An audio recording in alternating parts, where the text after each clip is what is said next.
Senator Black, it's a pleasure to be here, and you've just returned from a trip to the Middle East, to Syria and Lebanon, and why don't you just start by telling us what you saw and your assessments of the situation there. Okay. Well, what we did, we spent, the better part of a week. We spent our time in Lebanon initially. We met with General Aoun, who is sort of the presumptive next president of Lebanon. We met with Foreign Minister Basil, who is the head of the Christian bloc of the parliament over there, and also with the Syrian ambassador to Lebanon, which is a new thing. You know, the Syrians have not had an ambassador there until just recently. From there, we flew to Damascus, and were then taken out, and we visited Palmyra, where the Syrian army conducted an enormously heroic fight to drive out ISIS, and assisted by the Russians, who did a very good job there. And then we drove from Palmyra to Homs. Homs is the largest province. It's the size of an American state, but it's also a very large city. And it was an incredible visit because, like you, I have studied the Syrian war, the origins of the war, for years, since 2011. I know you go back before that, but this is when I got so focused on it. And the best way to explain it is that through intensive study and what we would call open source intelligence, you begin to get a very clear concept of what the war is all about and the origins of the war. But when you go there and you actually walk the ground and shake hands with the soldiers and meet with the refugees and people like that, it turns black and white into technicolor. Right. And I'm going to tell you, Syria is one of the most incredibly wonderful nations on earth. And the fact that America set out to topple the government and destroy it long before there was the faintest hint of civil unrest is just, it's really one of the great stains on American honor. And so when I went there, one thing that stands out so vividly is this incredible religious tapestry of religious harmony between the Christians, the Alawites, the Sunnis, the Shiites, everyone. And there is such freedom of religion in Syria, and it's stunning. You as an American, here we have the federal courts being harshly repressive to Christianity in particular. And you go over there, and I went to the Syrian broadcast system, SANA, did an interview, and I came out, and in the press room, here is the plywood cutout of a Christmas tree, and the ornaments are journalists who were martyred covering the war. And you think, my gosh, if you did this in the United States, the ACLU would be all over you. You'd be in federal court, and you'd be, they'd rip down the tree. And we went to the theater in Homs province, in the Homs city. It's a large modern theater, probably seated 1,000 people. And they introduced me, and people were very, very polite, receptive, and I sat next to the governor and his wife, and they're Muslim, And so I'm watching, and here's this choral presentation, very beautiful, everyone in tuxedos and the orchestra, and a very lovely woman. And, and naturally the woman, very charismatic, you're focused on her, and then gradually your eyes start to shift gaze.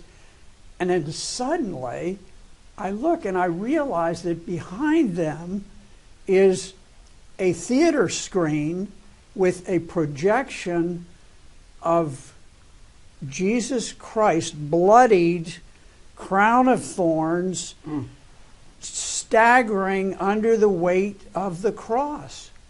And I looked at it, and I didn't even know what they were singing about, because they're singing in Arabic. Right. Mm-hmm. And I realized later that they're singing religious songs, Christian songs. And I turned to the wife of the governor, and I said, is this a religious theater, a Christian theater? She said, no. She said, this is just a regular theater for entertainment. We put on shows, we put on concerts, everything. Right. But it happened that on the Julian calendar, we were there for Palm Sunday, and we left just prior to Easter. Mm-hmm. And so, she said, many of the people here for the presentation are Muslim. She said that the choral group, she said many of them are Muslim also. Mm-hmm. And here they're participating in the praise of the resurrection of Jesus Christ. Not that they are not serious Muslims, but it's almost indescribable without seeing it in person. I had heard about it, right, and from hundreds of Syrians, but to see it and just to encounter it at random, you suddenly sort of were able to breathe religious freedom there. I think I told you when I was in Damascus in March of 2010, some of the things that were just completely stunning to me were the Grand Mosque right off of this great market area. You walk in there, it's a gigantic, beautiful mosque, and right in the middle of it is the tomb of John the Baptist. Yes. And we went to parts of the old city, and we visited one of the earliest, the very first of the Christian churches anywhere in the world.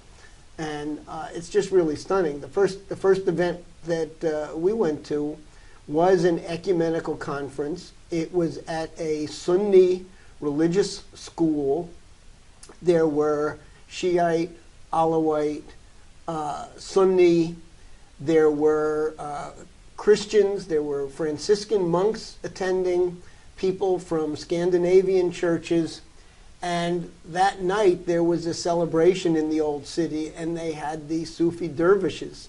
So it's what you're describing. If you're not there and you don't see it, it's almost hard to conceive that this is such a natural phenomenon in this country. And you see what the Saudis and the Turks and others are trying to establish with this hard sectarian fight within Islam that has no bearing on the tradition and culture of Syria as a country. Yes, and I spoke with Lebanese very senior officials, and of course discussed this with President Assad and with the top leadership of the Syrian parliament. And one of my questions is why is there war in Syria? We know this was not a popular uprising. This was a calculated decision by the CIA, MI6, French intelligence, working with the Muslim Brotherhood, Turks, Saudis, an organized plan to topple the government. Right. And of course, we were familiar that there were competing plans for oil and gas pipelines, and I come up with sort of a divided mind on exactly what's going on. it is true that the oil and gas pipelines are a major incentive for this war.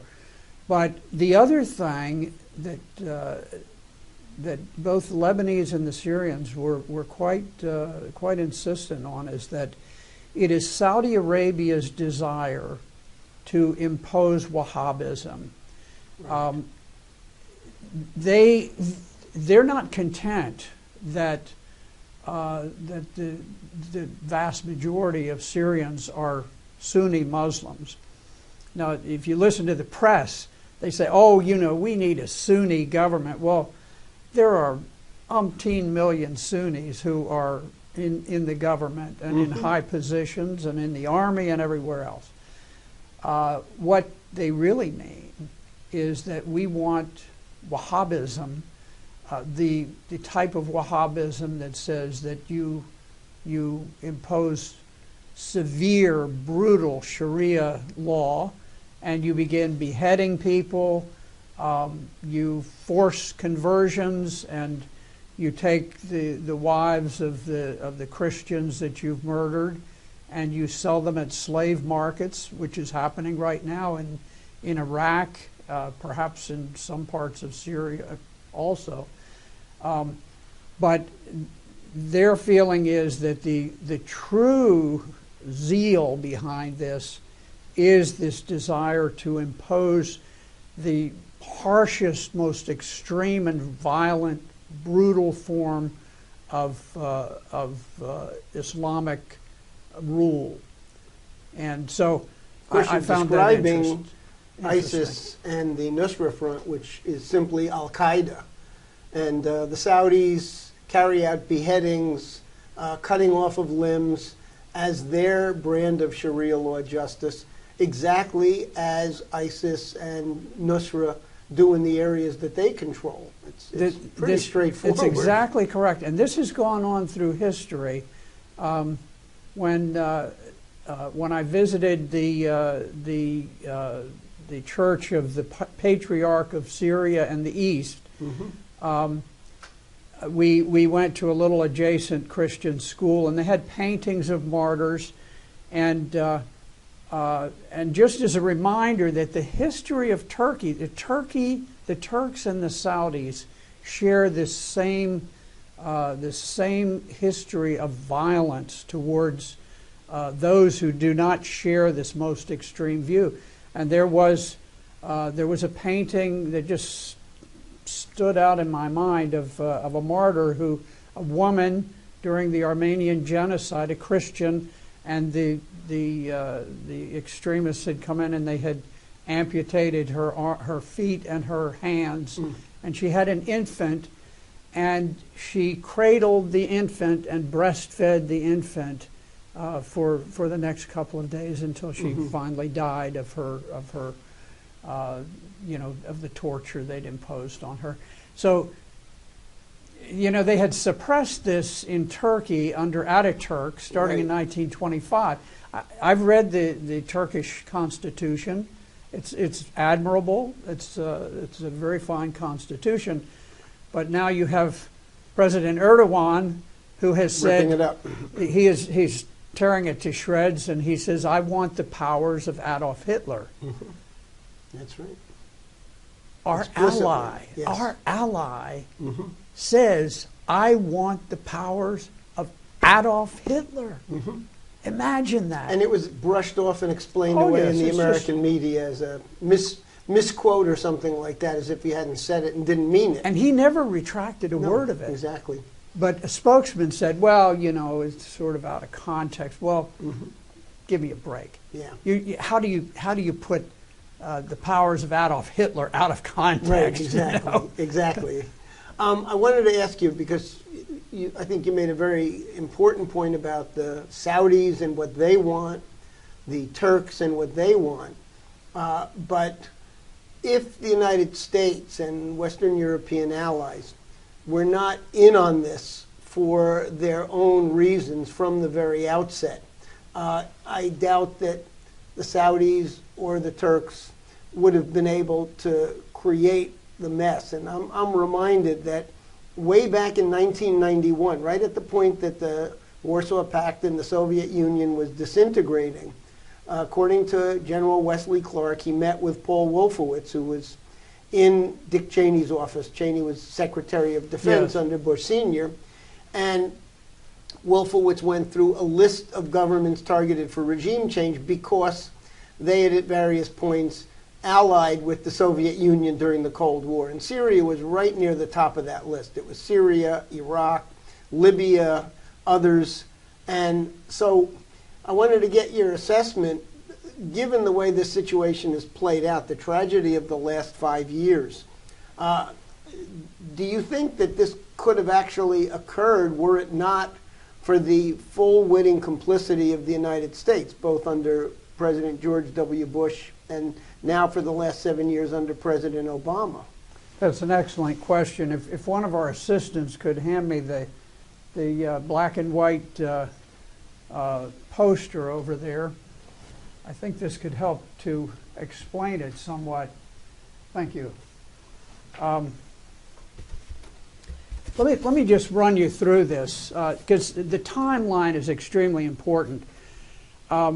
In 2001, General Wesley Clark, former Supreme Allied Commander Europe, has told us that the Pentagon was ordered by the Secretary of Defense to make plans to topple 7 different countries, neutral, non-belligerent countries, in what was an act of aggression under the law of war, which is a war crime. Right.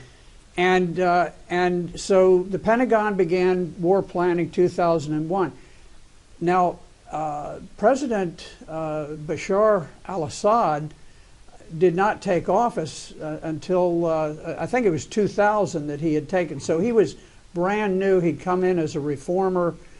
But reform, good or bad, didn't matter. We were going to topple seven countries, all of them also enemies of the Saudi Arabians. The United States is pulled around by the nose by Saudi Arabia, and for our senior leaders in this country, they all have a meeting with Mr. Green. Mm-hmm. And Mr. Green persuades them to do whatever the Saudis tell them. Right. So, okay, you start with 2001. Pentagon starts planning. 2006, WikiLeaks has released a document that came from the Chargé d'Affaires at the U.S. Embassy. At the time, we did not have an ambassador, so the Chargé d'Affaires was the senior person. That document outlined in detail plans to overthrow the government of Syria. And the two things that stand out in my mind is, number one, it said, we have a problem because President Assad, he came in as a reformer, he's doing a lot of positive things, and so it is drawing an enormous amount of foreign direct investment. And we've got to smear the image of Syria so that it will begin cutting off this flow of funds and will adversely impact the Syrian economy. This is the United States, your country and my country, saying we're going to destroy another country by smearing their reputation. The other thing, which I think was equally sinister, is in this country that has this beautiful religious harmony, we said we have got to create religious divisions, religious frictions and hatred among religions so that we can disassemble this country. But there were 6 very specific things outlined. And keep in mind, in 2006, there were no demonstrations. There was no political opposition. There were no uprisings. People were prosperous. They were happy. So here you go from 2005, we start planning the war. 2006, we come up with explicit plans. You go to 2011, and the CIA works to gain the release of the most deadly Al-Qaeda operatives in Libyan prisons.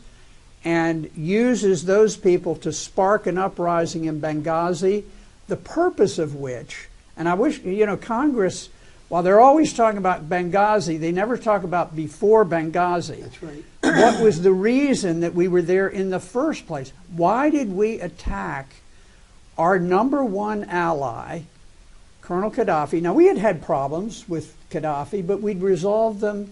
By 2003. Yes, we He normalized. dismantled his WMD program and became, even John McCain, Joe Lieberman, and Lindsey Graham in early 2009 were in Tripoli, and they said, this guy's our best friend in the war against the Islamic, well, it wasn't ISIS yet, but the war against Al-Qaeda and the other jihadists. Yes, yes. So absolutely, he was our best ally, however, his big mistake is he had a huge arsenal of modern weapons that we needed to overthrow Syria. Right. The reason that we went into Libya was to capture their weapons, to feed and fuel the war against Syria, because we knew Syria was a powerfully united, cohesive nation of people who, every country has people who are unhappy or who are dissidents. Sure. We have them in this country. But we knew that we had a tough nut to crack here because this was a very cohesive country. So we needed a huge amount of armaments. The reason we went into Libya was to capture these. And this is all laid out by Pulitzer Prize winning author Seymour Hersh in his article, The Red Line and the Rat Line. Right. Something that was censored. Almost everything he's done has been widely printed by the major media, and they censored it. But the London Review of Books has it published. And he explained why we went in, how we captured the weapons, how we started the rat line, flying arms in. And because we could not go, the CIA could not go before Congress and say, look, we intend to attack a neutral, non-belligerent country where the people are happy, prosperous, and enjoy greater women's rights and religious freedom than any other Arab nation. We're going to rip it to shreds. We're going to open up a torrent of bloodshed.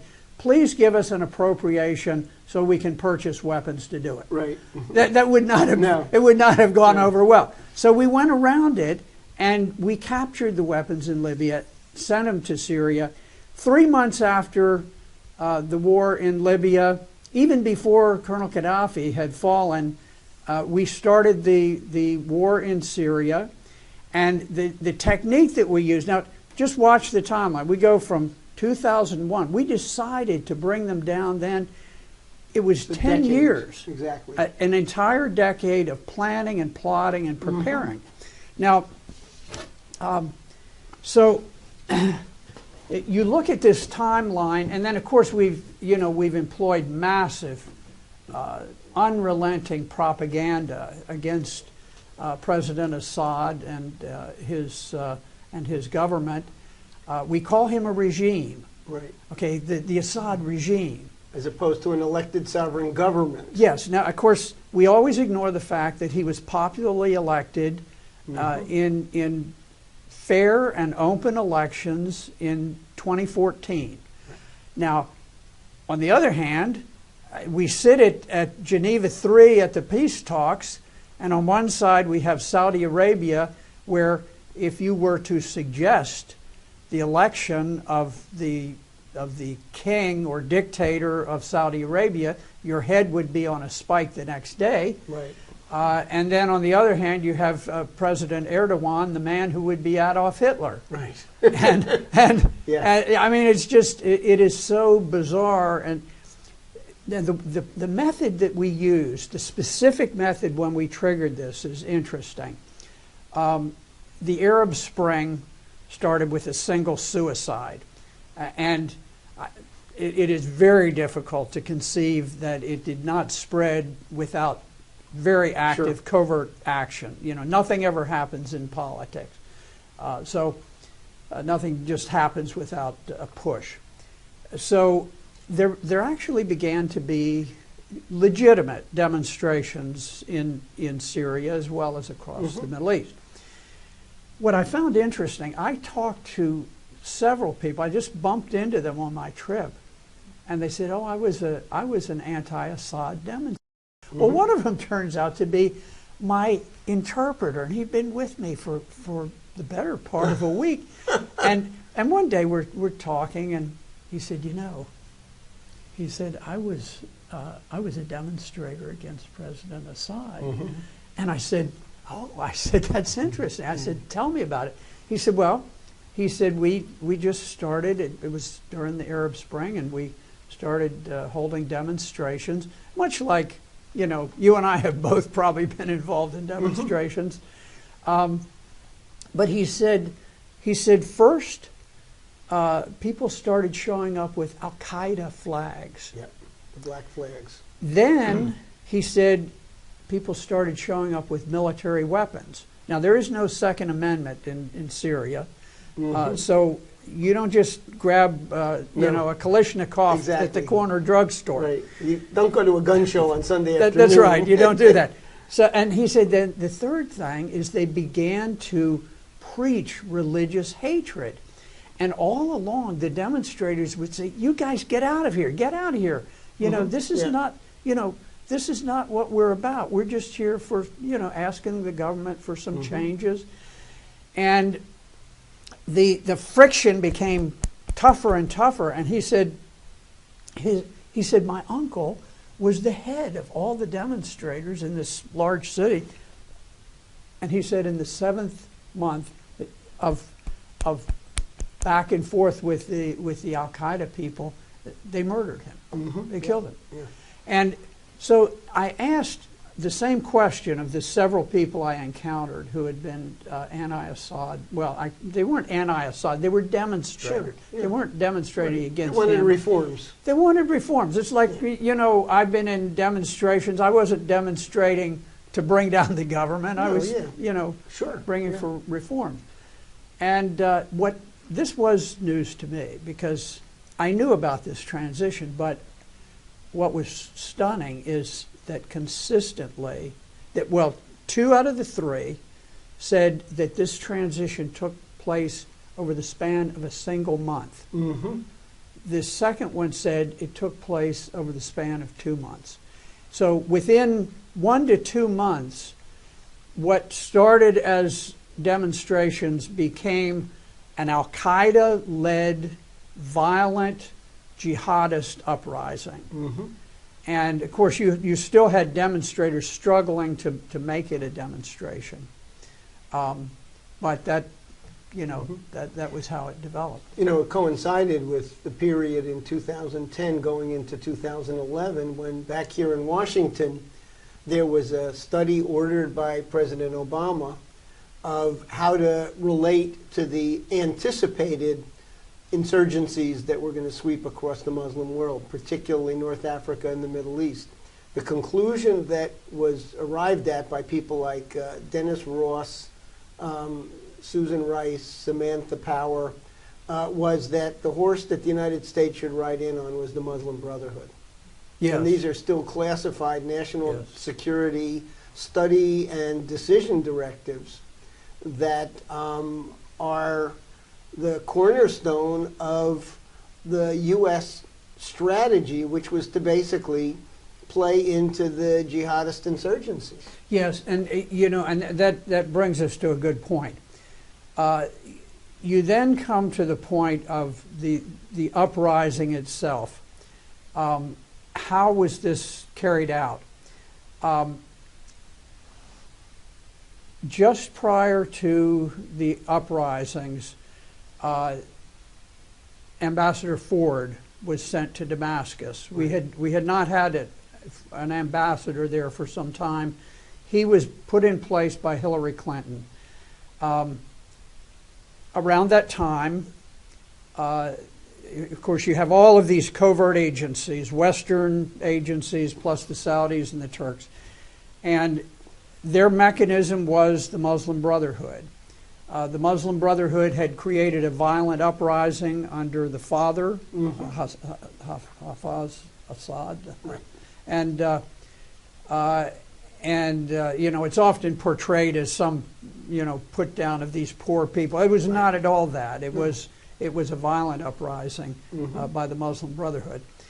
The Brotherhood copied almost with precision the approach that the Nazis took during Kristallnacht, which triggered the anti-Jewish backlash by the Nazi Party.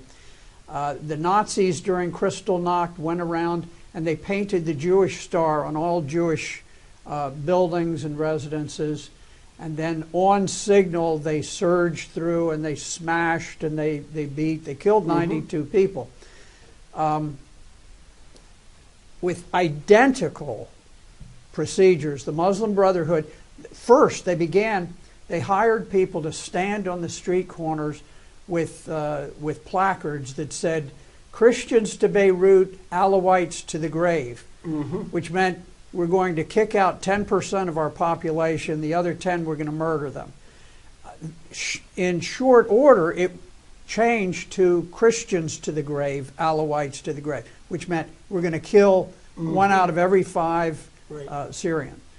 So they had these people carrying these placards, and then at a certain point, the Muslim Brotherhood sent people out at night. They marked the residences and the businesses of all the Christians with the Nazarene symbol. And then right after mosque, with the most extremist mosques, they surged out and began beating and roughing up and murdering Christians. Within 3 days from the city of Hama, 70,000 Christians streamed into Damascus. Why Damascus? Because they knew that President Assad would protect the Christians. He would protect anyone who was under attack by the Muslim Brotherhood. And interestingly, then Ambassador Ford and the French ambassador get in a car, and the city of Hama had been ringed with security forces so that they could restore order to the town. And violating diplomatic protocol, they bypassed security, they met with the demonstrators, and they promised total American support. And by that action, they converted demonstrations into an armed revolution. And this was done intentionally. I was at an event in Washington in June of 2011, and there was still a Syrian ambassador in Washington at the time. It was Dr. Imad Mustafa. And this was really even before the major eruptions of violence that came a bit later in the year. And he presented a series of videos of sermons that were given by these Wahhabi and other radicalized clerics in these small rural areas. And it was an absolute call to arms.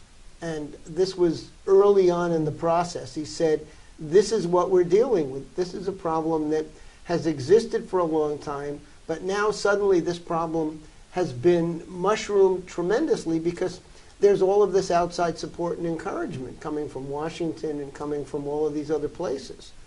So, I mean, this is what has been described as regime change.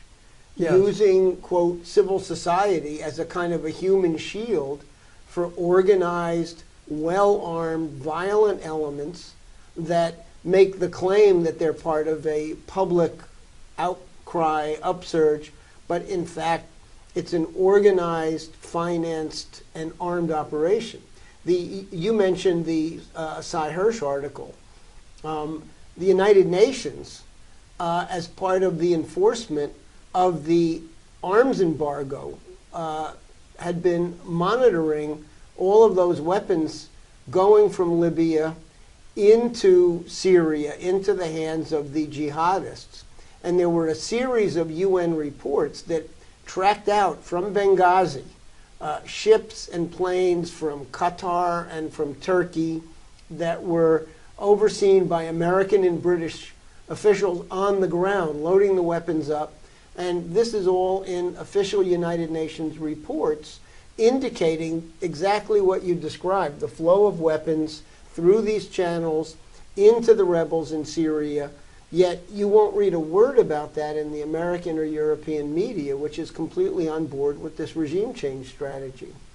Well, you know, I'll tell you what is amazing, Jeff, is that when we started the war on terror after 9/11, it was essentially a war against Al-Qaeda and Sure. similar Right. organizations. We have gone full circle from opposing Al-Qaeda, which sent 3,000 Americans to a flaming death on 9/11, complete circle to where we now supply them, we arm them, we finance them, and it's all coming with the approval of the highest authorities in the United States government. Yeah, it's stunning. And you know, and if you want to consider whether the people of Syria are for or against their government and their president, just consider this. Syria has a population of 23 million people. It is in the 6th year of a war in which it has been opposed by the United States, Great Britain, France, the NATO, Right. the European Union, Right. The GCC. Saudi Arabia, Turkey, Right. the joint, the GCC, this massive force. I mean, basically all of the great nations of the world, almost all, I mean, not China and Russia, of course, but almost all of the great nations have descended on little Syria, and it's like the little train that could. Right. They Yeah, just exactly. keep chugging and chugging and chugging. Yeah. And I spoke with the First Lady, who is just utterly charming. She is not, unlike the First Ladies we're accustomed to, who are ostentatious and pompous and arrogant. She is very down to earth, very, very nice person. And she said, you know, she said, one of the things I've done, she said, unlike worrying about hamburgers and billboards and things like that, Yeah. she goes out and she meets the families that have lost sons in battle. And she says, I've now met with over 1,000 Wow. personally. And she said, when I first did it, she said, I was naturally apprehensive, and I knew that I would go to some homes and the people would be just, you know, so distraught that they just burst out in anger at anybody who came and, you know, and you know, was like me. And she said, I was so surprised. She says, I have never encountered that. She said, every home I go to, they tell me, you know, we are so deeply sad for the loss of our son, but we cannot think of anything for which we would rather have sacrificed our son than for the defense of Syria, for the unity of this nation. And I saw that over and over. I went to a hospital for amputees, and I discovered, just, I mean, to my personal disgrace as an American, that the sanctions we have imposed on Syria prevent them from receiving prosthetic devices, amputees. They said not long ago they had 600 cancer patients, and they said, look, can you make an exception to the exchange provisions where we've blocked all foreign exchange so that we can get medication for these cancer patients? And the Treasury Department, no. You don't get prosthetic devices for people who are missing legs and arms. You don't get medication for cancer patients. Right. There is such utter cruelty in our government. I mean, our federal government. This is when I was a when I was a young Marine, we used to, at the end of the day, we'd stand there. The drill instructor would march back and forth, and we'd scream the Marine Corps hymn, right. and we'd say the words, "We will fight for right and freedom, and to keep our honor clean." Yep. We're proud to claim the title of United States Marine. If ever our honor has been disgraced, here we are cutting off access to prosthetic limbs for people. Where have we come? What has come of this country? These are really violations of the Geneva Conventions. There are rules of war and rules for the kind of medical care that all parties deserve in wartime, and it's violated. And I wanted to ask you before we finish up, within the bounds of what you're comfortable discussing, your impressions and things that came from both your discussion with President Assad and maybe some of the other officials, and similarly when you were in Lebanon, I'm wondering what General Aoun might have shared with you in terms of his view of what has happened in the region, because Lebanon is one of the countries that's been greatly affected and badly damaged by this phenomenon. The Saudis have basically vetoed a president being selected by the parliament because they don't want anything that would stand in the way of their, as you say, their drive to spread Wahhabism everywhere. Yes. Well, Lebanon has a unique structure where the president is always a Christian, right. The prime minister is always Sunni, and the speaker of the parliament is Shia. Yeah. And it's their way. They don't quite achieve religious harmony quite as smoothly as Syria does. But interestingly, General Aoun spent a good part of his life fighting against Syria, because Syria occupied a portion of Lebanon, and Syria withdrew under President Assad. When he took over, he began the withdrawal and completed the withdrawal of Syrian troops. General Aoun always took the position, he said, when you are in my country, you are my enemy. He said, when you're out, you are my friend. And he has been true to that. Right. He's a delightful man. And he clearly is supportive of the government of Syria, and I think is very respectful of the president of Syria. And I think he realizes something that I was quoted by ISIS as saying. There were 3 Americans chosen as enemies of ISIS, but they quoted me in a way that said, this man is telling the truth, and listened, because they said, in the words of the enemy. They called me the American Crusader. In the words of the enemy, and they quoted me accurately, and they said, I had said something to the effect that if Assad falls, then the dread black and white flag of Al-Qaeda will fly over Damascus, and within months, Lebanon will fall and Jordan will fall. Right. And with the consolidation of this very large area under the control of Al-Qaeda, we will then face this tremendous extremism that will percolate over into Turkey, where it already is taking hold very rapidly, and that will begin a drive on Europe, and I believe that this time Europe will fall. And I think that from General Aoun's perspective, from President Assad's perspective, from the various officials that I spoke, I think they share this belief. I think they believe that this is the objective of Al-Qaeda. And the Joint Chiefs of Staff became so distraught, so very concerned about the eventual outcome of events in Syria, that they tasked the Defense Intelligence Agency in the summer of 2013 to do a complete study and to render findings of fact.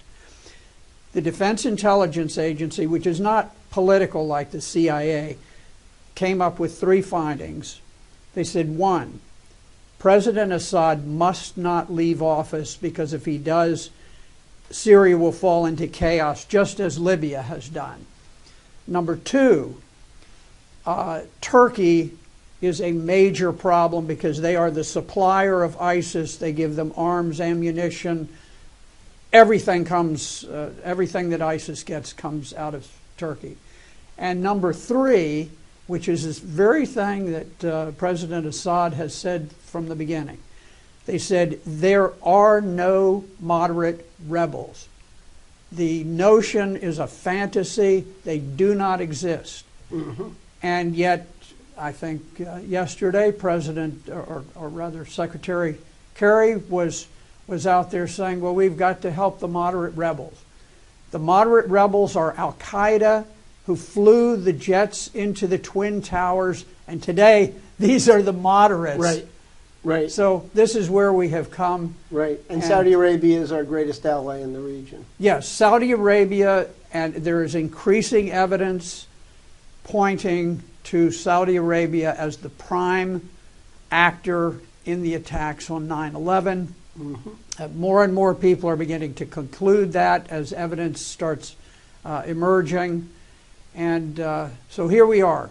We are allied with the country most complicit in the 9/11 attacks on us, and we have gone full circle, and we are now supplying Al-Qaeda with TOW anti-tank missiles, and we're preparing to give them even more advanced weapons, right, such as anti-aircraft missiles that can be used to shoot down Boeing 747 jets at Dulles Airport and Heathrow and LaGuardia and across the world.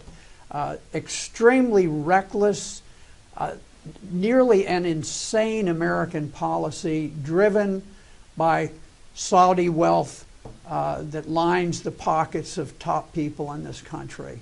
Yep. It's sad. I want to thank you very much. This was a really important visit that you made, a courageous visit. And I think sharing these insights and getting them out as widely as possible is one of the critical steps towards putting the United States back on its traditional track, which we have veered off of so dangerously that we might not make it as a nation if we don't make the corrections in time. We are on a suicidal course, and I really appreciate you helping to get the word out. We've got to change course, or it's coming here, and it's coming fast. That's right.